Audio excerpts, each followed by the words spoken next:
Welcome to Mission Evolution Radio Show with Gwilda Wiyaka, bringing together today's leading experts to uncover ever-deepening spiritual truths and the latest scientific developments in support of the evolution of humankind. For more information on Mission Evolution Radio with Gwilda Wiyaka, visit www.missionevolution.org. And now, here's the host of Mission Evolution, Miss Gwilda Wiyaka.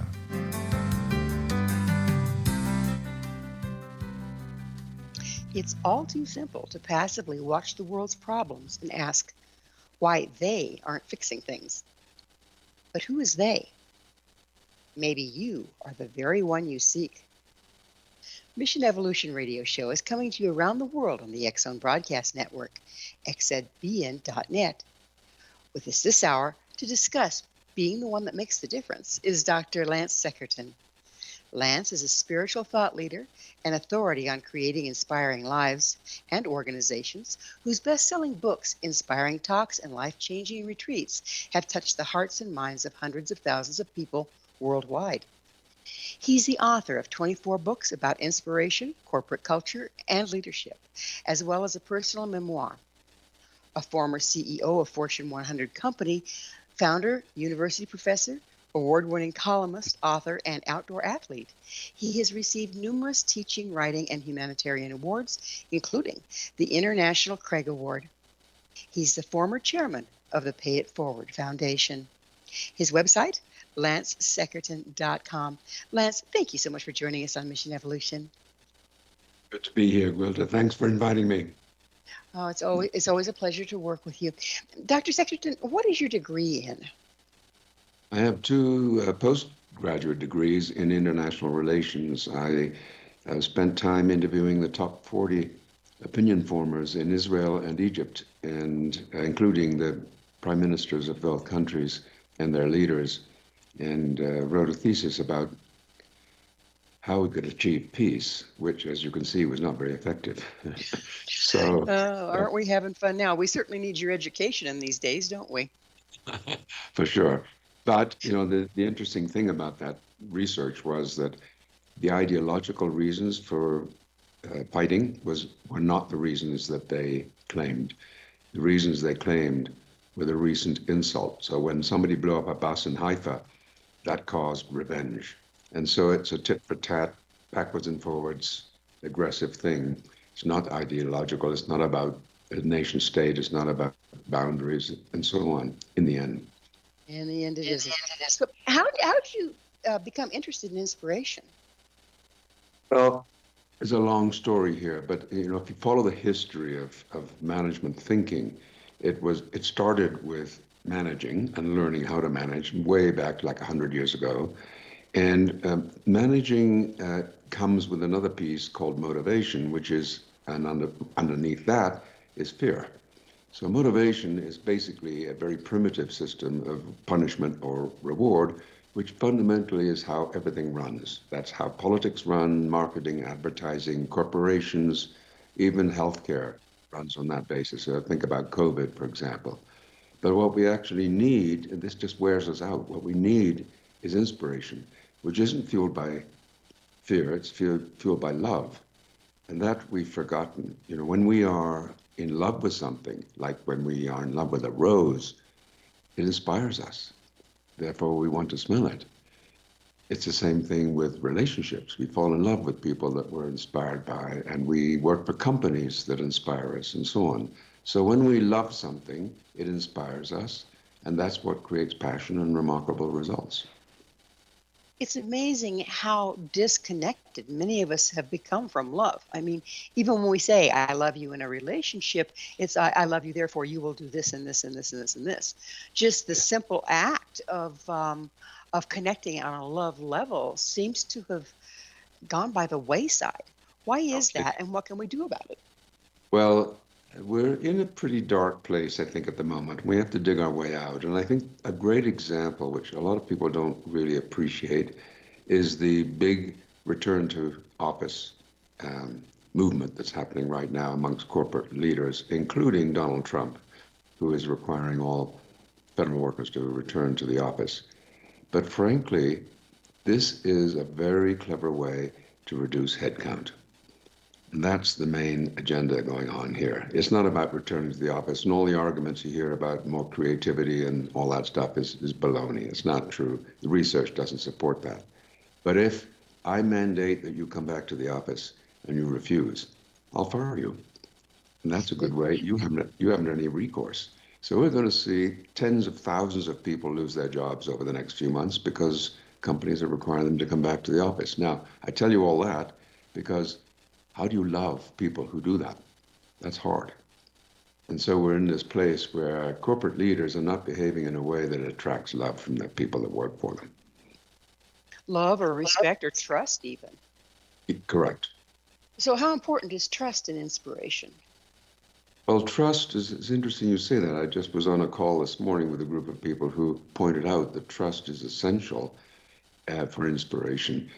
And, I trust the rose is not going to hurt me. I trust that when I fall in love with someone, that person won't be detrimental to me in any way. And I trust that my employers will be caring and compassionate too. That's how it starts, right? And when that's betrayed, that's the end of inspiration. So you're right to point that out. It's very, very important that we have that feeling of trust with each other. You can't demand it. You have to earn it, and it takes time. And then we're shattering it overnight because of a hidden agenda. Absolutely. That's an important point. It takes forever to build trust and no time at all to destroy it. And then how long, or is it even possible to rebuild that trust once it's been shattered? Yes, I think you can, but it needs a very honest conversation between the parties involved to say, that was not okay. I'm not proud of that behavior. I'm going to change, and I want your support. Let's do it together. It's that kind of conversation that needs to happen. Yes, of course we can. I mean, that happens all the time in marriages, doesn't it? Where things break down, but they get back together again and rework it. It happens in companies. It happens with even friendships, where we have somebody who lets us down, we think. That's a judgment call, of course. But in the end, we love that person, so we rebuild the relationship and we rebuild the trust. It takes time, but it's worth doing. Like you mentioned before, though, we're living in one big modern mess of hidden agendas and heartless acts. Yes. How can we turn that around?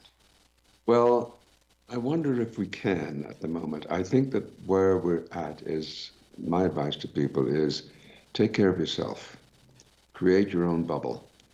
It's very easy to create a world in which you're inspired because you hang out with people who inspire you and you don't hang out with people who don't inspire you. You work on tasks that are inspiring to you. You have hobbies and moments of joy in your life which bring inspiration to you. So you create your own world, as it were.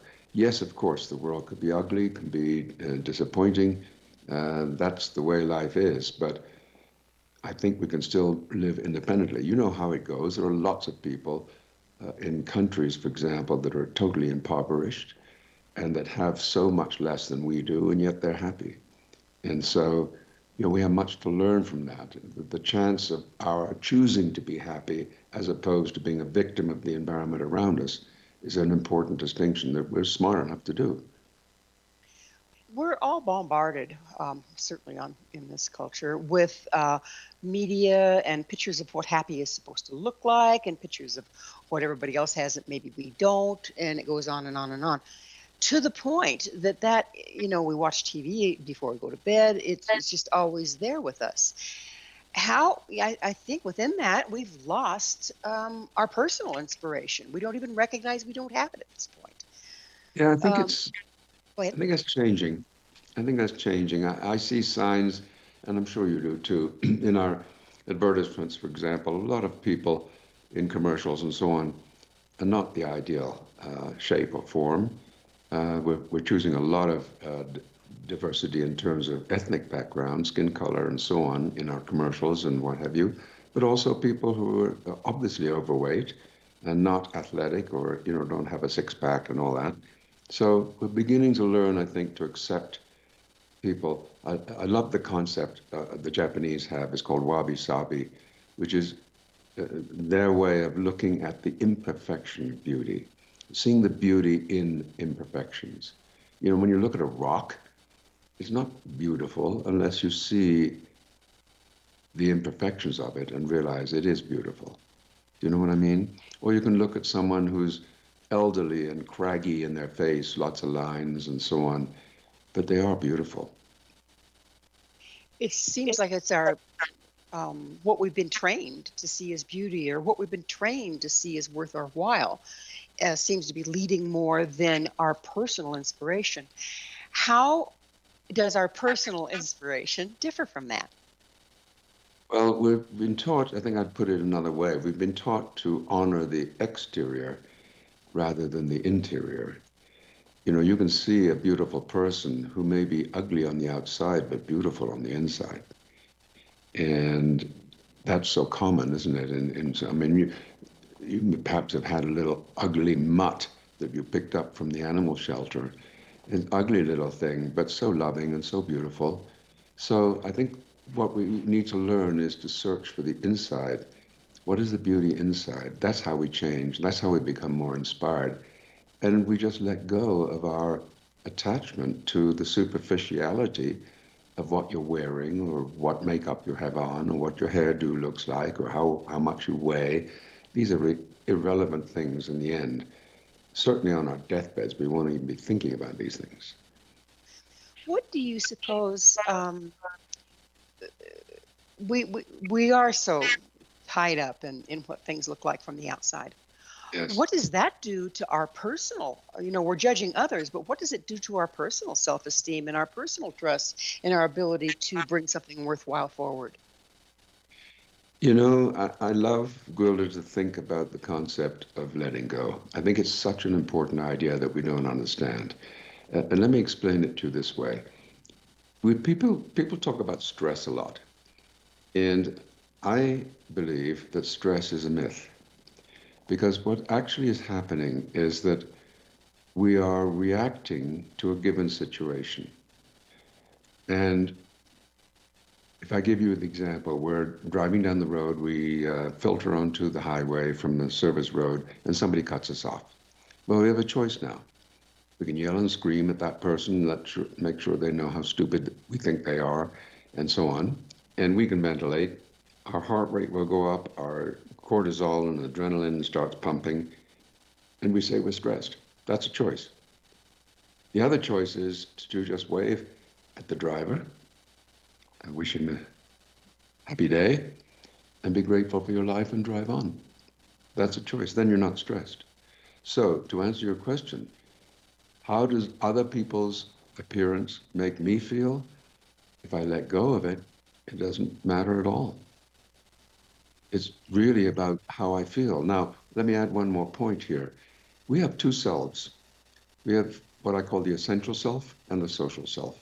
The social self measures everything on the outside. Will people love me? Am I pretty? Uh, do you like my hairdo? Is my hat nice? Well, Lance, Um, we're going to have to leave the discussion on the selves to the other side of a station break. okay. All right. Lance and I will return very shortly, so don't you go away. This is Mission Evolution, www.missionevolution.org.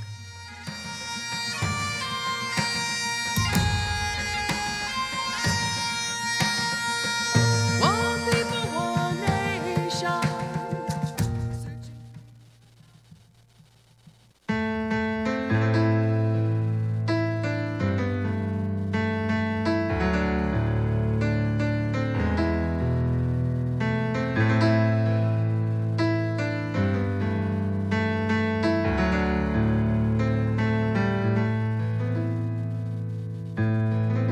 The end has come, a night has fallen.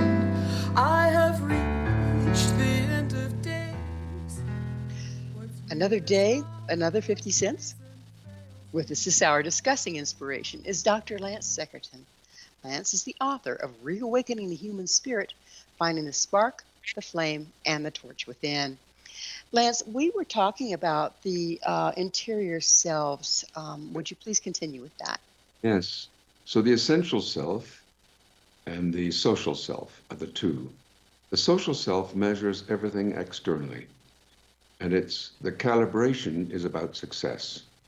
That's the measure. Will people like me? Will I be successful? Will I look nice? Do you like my car? All that sort of stuff. The essential self doesn't measure outside. It only measures inside. And its calibration is joy, not success. Will it bring joy? So, does it make me happy? Will it change the world? Does it align with my values? Is it soulful? Will it make the world a better place? Is it good for people? These are the kinds of questions that the essential self asks. So now the question becomes, who is speaking? So if I feel inferior because you're so beautiful and I'm not as beautiful as you are, that's my social self. It's an external measure. But if I can get out of that and say, wait a minute, what would my essential self say? Because the essential self has no ego and it doesn't care. It's all about serving and about achieving an element of joy in life. Does that make sense? It absolutely does to me. And which leads to the next question of, okay, most of us don't even recognize we have an essential self. How do we find that? Well, you know, the essential self and the social self are really fancy names to describe the soul, the essential self, and the ego, the social self. So the ego is very picky and is very self-aware and self-conscious and always self-serving.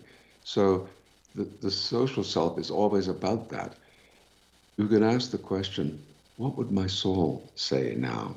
That would be a different answer than what will my ego say now? So I always say to students that I teach, and I'm starting a new masterclass today, and I'll do it again with them. The big question I always ask is, what are you teaching when you're not speaking? You know what I mean? It's about who you are, not what you're wearing. Who are you? When I'm with you, what is the energy? How do I feel about who you are? I use the metaphor. If the Dalai Lama walked into the room and sat in the corner silently, didn't say anything for 15 minutes, got up and walked out, we'd be inspired. He didn't say anything. We just know what he stands for, what's important to him, what he believes, what his values are, and the good work he's doing in the world. So his energy is already inspiring. Those are the kinds of people we need to be. Do we each have the capacity to be that? I mean, Dalai Lama is obviously, an exceptional human being. Well, why not? I mean, when you think about the great leaders of the past, you think about Mother Teresa or Nelson Mandela, Martin Luther King, they weren't special. They didn't come from moneyed families or power or anything like that. They were hardscrabble people. And yet, look what happened. I mean, they changed the world. Why can't you? Well, more of us need to at this point. That's a fact. Now, if we're talking about the essential self or the social self, it would be easy to say, okay, we need to align with the essential self and live there, and that's a lovely thought. But I don't believe God doesn't make any mistakes. Why do we have the social self if there isn't some use for it, if there isn't some place for it? What would that be? Well, I think you're right. And I think that has to do with ambition. It has to do with achievement, goal achievement as well, and outcomes, those kinds of things. For example, if you're an athlete, you have a mixture, don't you, of social self and essential self. Now, the essential self is the passion that's powering you because you love what you do and you love the whole experience of the sport. But there's also the discipline that comes with training and exercise and nutrition and all that sort of stuff. And that's the social self. Am I good enough? Am I doing enough reps? What is my coach saying to me? And so these are all external measures. So there is a blend appropriately in certain situations. But that's not really the issue. The issue is we don't no, I don't want to be too generic here, but most people spend most of their time in the social self. We've certainly been trained that way, haven't we? Absolutely. And If the media you talked about earlier encourages that, plays to that. It doesn't play to the essential self. It plays to the social self and tries to make you look less than you are. Ergo, you'll spend the money to become more, if that's the way you're looking at it. So when we're talking about interconnectivity between people, I would assume that that would have to come from the essential self, not so much the social self. How can you tell the difference there? That, how can you drop in to connect with people? Where are you coming from? Well, I was going to use the example of Donald Trump, because I think that Donald Trump, and I'm not making a political statement here, nor am I making any judgment, but I'm simply saying I think what you see with him is a highly developed social self and very little essential self. Because the essential self, what you'd hear and see a lot of, is compassion, love, empathy. And those are not characteristics that he has. I'm not saying that he's a bad person either. I'm just saying this is the way he functions in the world. So you can tell just by listening and looking. In the inauguration speech, for example, there's very little about the poor, the underprivileged, the folks that have a boot on their neck. There's very little conversation about that. Lots of other things. So I think we see that in lots of people. I think we saw it in Biden too. We see it in most people at this point, just because that's the way we've been trained. Yes. Would that explain why we feel so segregated, separate, lonesome, less than? Well, don't you think there's a feeling now in society generally that everybody seems to be out for themselves? That's The been for a corporate, while, yeah. yes. And that's the social self, you see. That's I don't care about you. I just want to get richer. I just want to have more money, bigger responsibility, more power, bigger house, larger car, all that stuff. It's all about me. And we see that just about everywhere, and we're playing to it too. We're even supporting that, it seems to me. Whereas, on the other hand, when somebody, for instance, like the Bishop of Washington, makes a speech about we need to be compassionate and caring, she gets derided. And so we're not in a place at the moment where that is landing on fertile ground. I think there's a few of us that are pioneering and working hard at it. You are, and so am I, and lots of other people too. And in time, perhaps sooner than we think, this will shift, because the other style wears us out. The other style is wearing out, isn't it? Do you think part of the problem, and if so, why, is that when you are coming from the essential self, you're perceived as weak? Yes, isn't that the truth? Well, and I love this because it's a paradox. You see, there's an old Iroquois expression, it takes a strong man to be gentle. And it's true that the opposite is what we think. For instance, a powerful leader who expresses their vulnerability and their frailties elevates their status with those that they lead. Because we love people who are human. If you're a robot and you're perfect, what is there to love and respect in that? I can admire you because you are polished and accomplished, but where's your heart? And yet, if you have someone, on the other hand, who is admitting their vulnerabilities, admitting their weaknesses, admitting that they don't always know everything, admitting that they need help, that's a different kind of leader. And in that case, these are the people we fall in love with. And what's so interesting is if you look at the political system, they would take those professed vulnerabilities and use them to discredit the opposition. Yes. And you see that in the boardroom, you see it everywhere. You do indeed. Even in amongst friends too. I mean, it's a pervasive thing. I have this theory, Gwilda, that, and I write about it every 4 years, that is, every time there's a new president, I write the blog. And I update it. I've been doing it for a long time. I think I did it first with Bush, and then from then on, I've been doing it every time we have a new president. And the theory is this: we get our cues of leadership from the commander-in-chief.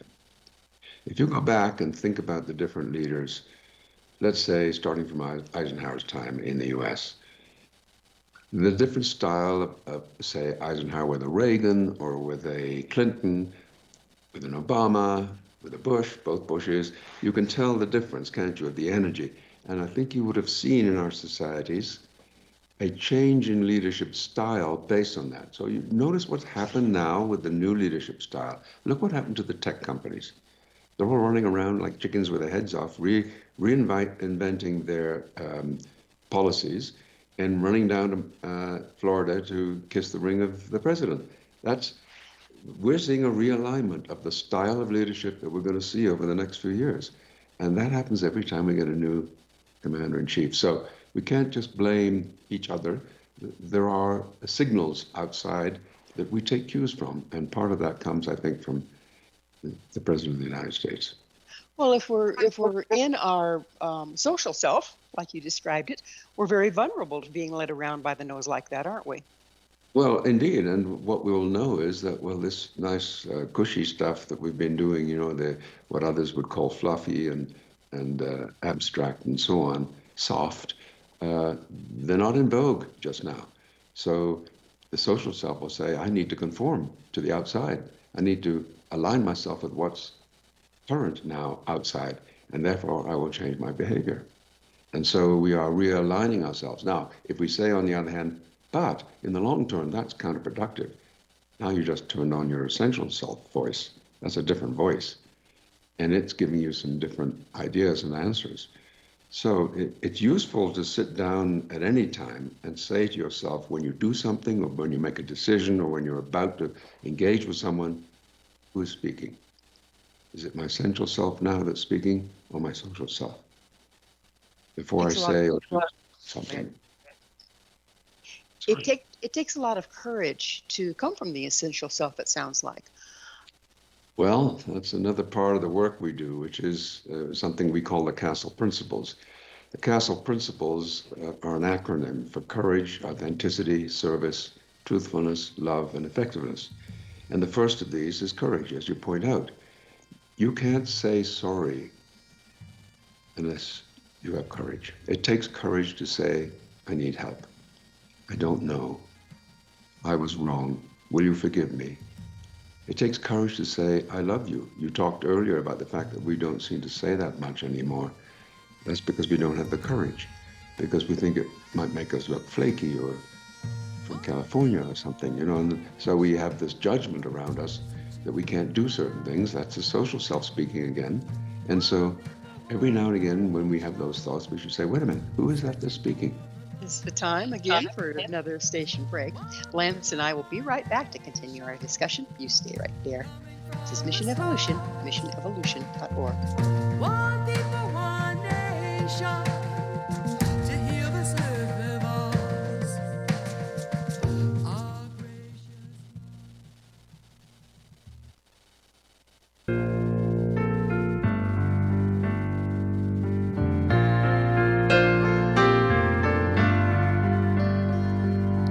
Brilliant feathers of an unearthly hue glide by on the edge of his dream. A whisper of touch, an unheard song. Whose bird takes flight, prompted by his broken heart. Fly high, sweet phoenix. Are you a leader or a follower?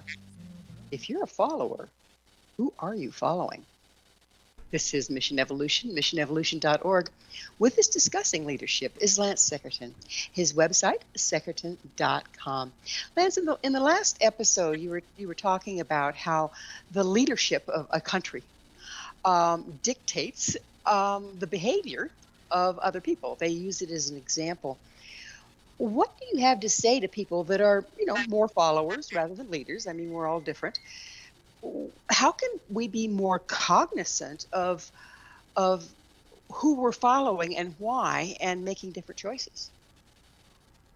Well, I think that's a great question, and I don't think that there are right or wrong leadership styles. There are choices. For example, if you're in a dangerous situation where you have to protect yourself, like in a war, or if you have a home invasion or something like that, you're going to be in the social self pretty strongly, and that's probably appropriate. So there is a time and a place for this, and the ego should not be condemned. The ego is what keeps us healthy. It's what keeps us moving along. It's what helps us to grow. It helps us to be better in our lives and so on. So the choice is not between black and white, but to get the balance. My concern mainly is that we are completely devoid of an awareness of the essential self. We just live solely in the social self. And I think that's dangerous. It's useful when it's balanced, but it's not useful when it's the only thing you do. And that's the problem. Balance is the key to everything, isn't it? I Yes. know one of my teachers, one of the Native American teachings actually, is about balancing your shields, they call it. And that's balancing unconditional love of self with unconditional love of other. And it seems like in our society today, those that have unconditional love of self exploit those that have unconditional love of other. Yes. What do you think needs to shift in order to find that balance? Well, we start with ourselves, I think. We spend a lot of time criticizing other people, and yet we don't actually practice what we're criticizing. So we need to start with ourselves. I was earlier about to tell you about the castle principles, and I wanted to just mention something about them. They were created a long time ago. We did this by doing some research, interestingly, about what people do not like about leaders. And what they told us was they don't like cowards, they don't like phony people, they don't like selfish people, they don't like liars, they don't like people who use fear, and they don't like idiots, incompetent people. So those 6 things, we said, wow, look, this can't be rocket science. Why don't we just do the opposite? Well, the opposite is courage, authenticity, service, truthfulness, love, and effectiveness. Now, what I want to tell you is that a very good friend of mine, Marianne Williamson, who I've known for many, many years, and was a recent presidential candidate, now running for head of the Democratic National Committee. But at the time, I was staying with my wife at her home in Detroit. We were having dinner in a house, and I was telling her, Marianne, I'm so excited because I'm working on this new idea called the Castle Principles, and I told her what it stood for. I was going to tell her what it stood for, and she said, stop. Don't tell me. Let me guess. C is for courage, A is for authenticity, S is for service, T is for truthfulness, L is for love, and E is for energy. And my mouth dropped open because I hadn't shared anything with her. I didn't, nor anyone else. I didn't know how she could know. And, Hey, Peter. she said energy, which is not right. How you doing, But buddy? I said, how did you know How's that? Joyce? And she said, because I know your work, of course, so I cheat a little bit. Yeah. But here's the important reason. There's nothing new geez. to learn. Oh, interesting. That flabbergasted me. She was so right. We were born with Thank courage. God. We're born authentic. We're born to serve. We're born to love, to tell the truth and be effective. We're born that way. What happens? We forget along the way. And so what we Peter, need to come on. do is I actually give you my right remember arm if I now what we have forgotten. That's the most important journey for all of us. And what we've forgotten, if I'm hearing you correctly, is who we God. are. Yes, of course. I am a truth teller. The fact that I spend most of my life lying now is the person I've become, but I know better than that. Yes. We have these models, if you will, that apparently are not serving us well. And that's that, if you are going to be an effective leader, you have to be able to effectively manipulate people to do what you want them to do. And the list goes on, and it all goes right back to coming from the ego or the social self versus the essential self. Is there anything How I can we can do, move Pete? beyond these models? Because they're pretty strong. They are, but then we have a choice about which models we want to copy. So we can choose to Peter, copy we're the kind friends. of models you just described, but we could also be more like Martin Luther King, more like Nelson Mandela, more like Gandhi. We may not ever be them or be as influential as they are, but surely we could get there. I love to tell the story about a chemical company I used to work for as a consultant. And every year they had this meeting Well, I for will reach out to salespeople my prayer group where and they have taught them them pray how for you to and Joyce right away. deal with angry farmers because Very take often in care the of spring, yourself, when my you put the friend. And if chemistry there's on the anything I ground, can do, something you goes just give me wrong, a and call. little shoots don't come up, or they go brown, or God bless whatever. you, Pete. And so they teach, Bye-bye. the farmers get mad as a result of that, and they get mad at the chemical company, so the chemical company teaches salespeople to deal with angry farmers. And I'm showing up, and I think this is really weird. So I said, look, let's just play a game for a minute. Why don't we hire Mother Teresa? We'll give her a Ford F-150 and a pair of big black boots, and she'll have the job of calling on farmers, okay? So the farmer calls, it rings, and he's mad. He says, okay, Mother Teresa, this one's for you. So Mother Teresa gets in her truck, up she goes to the farm. Farmer is walking across the field, he's mad, fuming. And she steps out of the truck and starts walking towards him, and he sees not a salesman, but Mother Teresa. Now the question becomes, is he still mad? Is he still angry? Is he still fuming? And of course, the answer is no. Why not? Got the same problem. Nothing changed for him. What changed? We changed. Because walking towards him is a person who's not abusable. So when we change, we cause the behavior of others to change. And so I call that the Mother Teresa theory. So we can choose whichever leader we want to follow and use them as our models. And yet, the tendency is viewing the current leader, whoever that may be, as the father figure or mother figure, and it definitely behooves us to fall in line with what they're trying to put out there. It Yes. seems like it's almost against the nature that we've been brought into to survive, to do otherwise. Where do we find the courage to follow another leader when it's diametrically opposed to what's being presented? Right. Well, that's about your values, isn't it? Because then you, I think, have to match what you're observing and what you're assuming you want to follow and say, does that match my internal compass, my inner values, in other words, my essential self? Does this fit? Because one of the worst things you can possibly do is follow a model of leadership that you disagree with and that is contrary to your values, because then you're a whore. And that's the worst place you can possibly be in. Selling yourself out. Say that again? Selling yourself out. Yes, exactly. Exactly. And it's a horrible feeling. And we know that feeling. You feel dirty. You feel horrible. And we need to recalibrate again. So say, wait a minute, I need to find a different leader that fits with my values. So the question always becomes, again, who is speaking, the essential or the social self? If the essential self is speaking and you're listening to that voice, you will find a different model. Well, given the leaders that we're confronted with currently in a lot of different countries, how can a person tell if they possibly have the potential to be the leader that we need versus the ones that we're dealing with? I don't think they need to know that, Gwilda. We all have the capacity. Everybody. Doesn't matter who we are. You know that. You've seen the most unlikely people show up as powerful and potential leaders. There's just no rhyme or reason to this. There's no rule, there's no model. Anybody can do this. You see little 6-year-old kids in the playground suddenly become leaders. It's innate. It's in us all. We just get it shut down, as I explained with the Castle Principles. But if you go onto that playground, you have the bullies that consider themselves leaders and do indeed lead as well.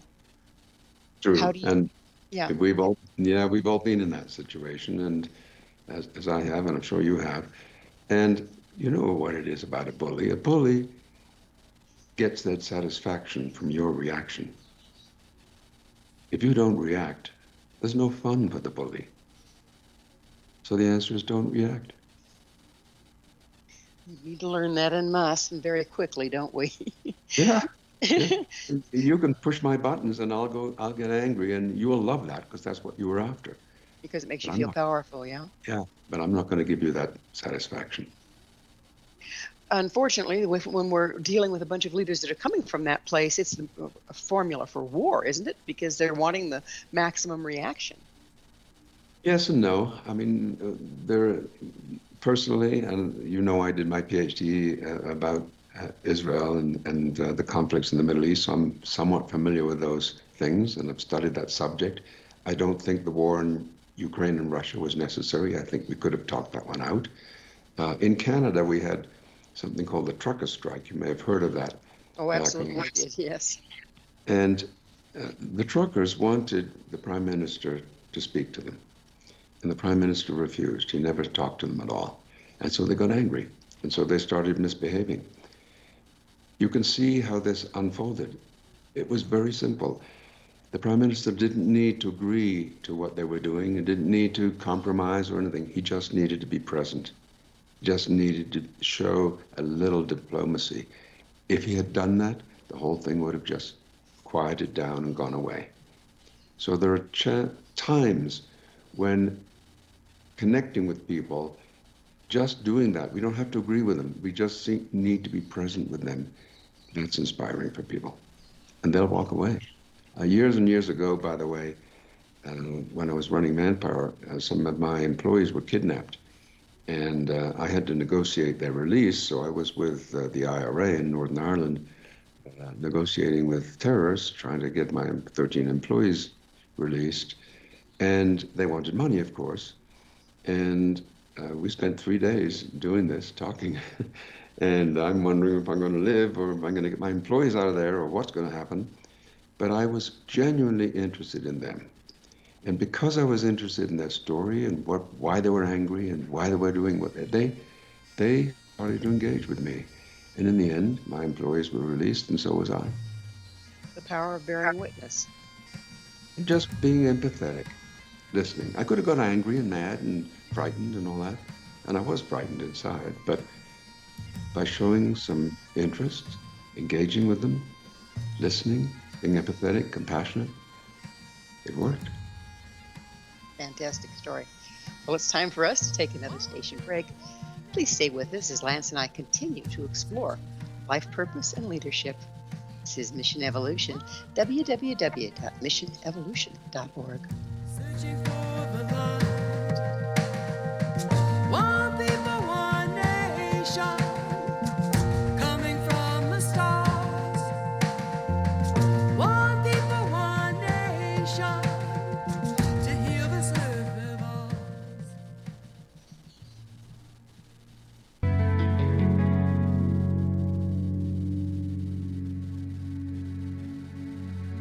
May you walk in beauty.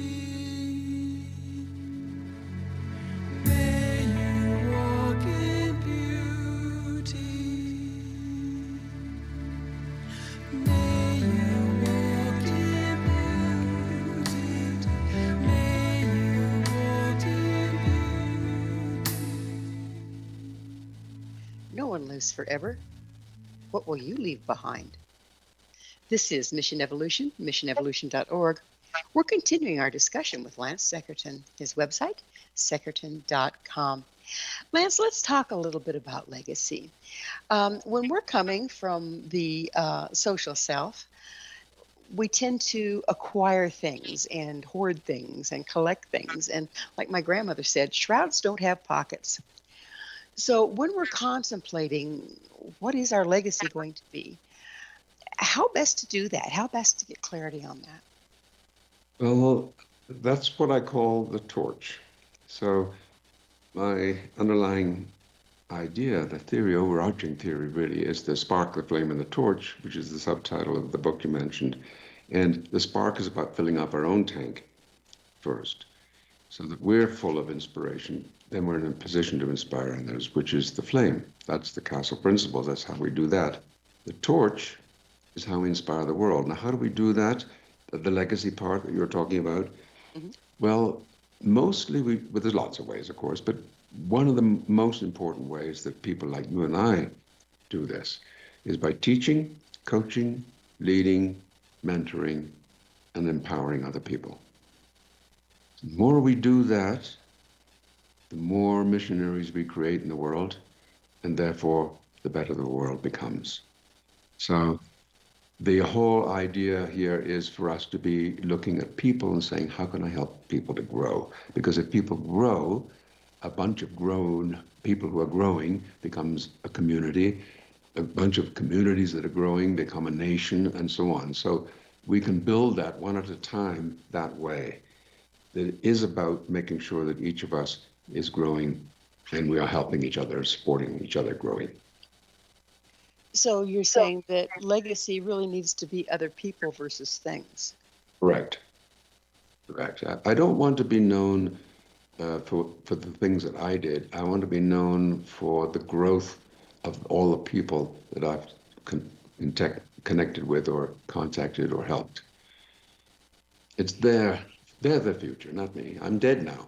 It's what they're going to be doing in the world that's important. How how can we inspire ourselves to live that kind of an exceptional life? Well, and now we're back to the spark part of the spark, flame, and the torch. So the spark has three components. One, we need to know who we are, why we're here, what we're going to do with our lives. We call this the why be do. Why am I here? How am I going to be? What am I going to do? Those three questions. You'd be amazed how few people can answer those questions. And I run workshops all the time, helping people to figure out what's the higher purpose of my life? Why am I here? What's the whole point of all this? It's not just to go through life and make sure my kids get through college and then make sure I have a pension and I have some money to live on when I'm old and then I get sick and die. That's not why we're here. We're here to make a difference in the world. What is that for you? So that powers us up. So that why be do part, why am I here, and your character, knowing, understanding clearly what your character is and your calling. What are you going to do with your life? What's your skill and gift, and how are you going to use those to serve the world? So that's the why we do. Second thing is to use inspiring language and build inspiring relationships. Esther Perel says, the quality of our relationships determines the quality of our life, and it's so true. So building powerful relationships, and so filtering, in other words, people out of your life that are uninspiring and embracing those that are inspiring, so that you're surrounded by a bubble of inspiring people. And then lastly, in that spark part, creating a dream. What is your dream? And it should be a dream that can be lofty, world-changing, or it could be mundane. I want to take my kids to Disney World. That's a dream. If it's something that hasn't happened, you've never done it before, that's a dream. And we need dreams. We could go back to the right beginning of our conversation, Gwilda, and say, I think, with certainty, we've lost our dream. Yeah, we have too, haven't we? When you're talking about life purpose, do you feel that life purpose is something that each of us comes with? Yes, but I think we don't discover it sometimes, or at least I don't think everyone discovers it. A lot of people, and you probably know them, live mundane lives that really don't amount to much, and then they die. And, there won't be any record of them. We will forget them in a few years and so on. They could have done something big. They just chose not to. So it's in us. Yes, absolutely, it's in us. And all of us need that. Now, having said that, I think what we need, and I certainly have needed it in my life, we need mentors and sponsors. This is the legacy you were talking about. I wouldn't be who I am now if people in my life hadn't given me breaks, opportunities, saw the possibilities in me, empowered me, trusted me. I mean, that's huge. I couldn't have done this without that. Having someone like that, don't we have to step out of our social self enough to meet them, enough to take advantage of what's being offered? Certainly. I couldn't say it better. So it's time in the show, Lance, when I get to ask you, what's your mission? Well, I don't believe in missions. I think that's an overworked word. We use mission statements and vision statements and value statements randomly in corporations and rarely live them. So in my work, what I do with corporations in particular is I ask them to dismantle all that stuff and throw it away and replace it with one thing, a dream. What's a dream? Let me give you a couple of examples. Starbucks has a dream. The dream of Starbucks is to create the third place. Not a lot of people know that. Everybody working at Starbucks knows that. They're creating the third place. Home, work, and the third place, Starbucks. And people gather where they meet, where they do homework, where they have dates, where they hang out, etc., job interviews, and so on. Another example would be Microsoft. Microsoft has a dream to help everybody and every organization achieve more. Now, their mission statement before that was to put a computer on every human's desk, which is all about me. And that's the problem with mission statements. They're usually self-serving, to be the best, the biggest, the fastest, the most profitable, most successful, best customer service, all that stuff. But a dream is about how would you change the world? How would you make a difference? What's the point of your company? And Starbucks is not here to give you good coffee. That's table stakes. Of course they do that. They have to, otherwise nobody would go there. But that's not their main mission. Their main dream is to create a place for you that you think of as the third place. With that said, Lance, what is your dream? My dream is to create a more inspired world. Let's talk about Soul Team a little bit. You talked about surrounding yourself with inspiring people, and Yes. I would translate that to be, well, probably Soul Team. How do we find those people? How do we find those people that just really we can bounce off of each other and create that spark together? I love that term. I'm going to borrow that. I love that phrasing. That's really nice. I think it starts this way. It starts with who are you? Are you a magnet or do you repel? If you're a magnet, you don't have to go looking. People will come to you. But don't you have to be mindful of what you're magnetizing? Well, of course, but you then can use discernment. So if by misfortune you happen to attract a jerk, you don't have to embrace that person, be civil and all that stuff, and you may have to work with them too. I mean, we don't have total control on that, do we? But I've worked with some people that I've started with, and I've coached. Like, as you know, I'm a coach to all kinds of people around the world. And what I'm finding very often is angry people just need to talk to someone who's not angry. That would be me. And pretty soon they're not angry either.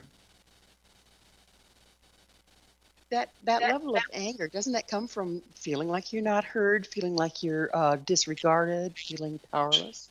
Yeah, it's an affront to the social self. Something has attacked you there. Somebody said you're not competent, or you don't do enough work, or you don't work hard enough, or you don't look beautiful, or something that has affronted your social self. So now you're pissed. Well, fine, but now let's just talk about letting go of that. Let's talk about moving from that place to the essential self. How would you move around in the world now if you were thinking from that place instead?